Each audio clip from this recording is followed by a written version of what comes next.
At level 2, you are less dependent on manual data capture. Congratulations! However, only some of your machines or factories are connected.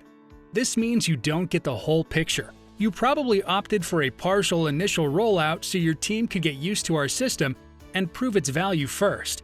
You've now identified the most urgent improvement areas, and your team has begun leveraging the machine-generated data.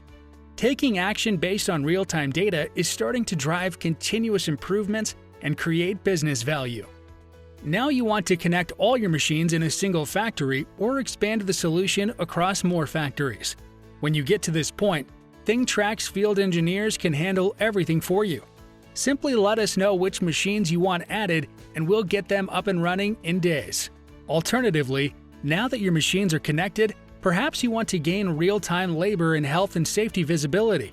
After all, people run factories and labor represents a high percentage of your running costs. In addition, the labor elements of production are actually where much of a factory's manufacturing optimization opportunities are. So if you don't measure and optimize labor, you are effectively failing to optimize half of your business. To fix this, all you have to do is add on our connected worker solution. Or perhaps what you really need is a system that will ingest all the data you are already generating, make sense of it, and intelligently guide better real-time decisions, which will improve your factory's performance.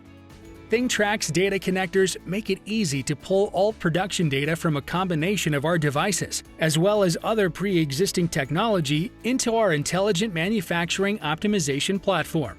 ThingTrax is the only option in the market that offers a one-stop, complete platform combining connected machines and connected worker modules together into a unified intelligent manufacturing optimization platform.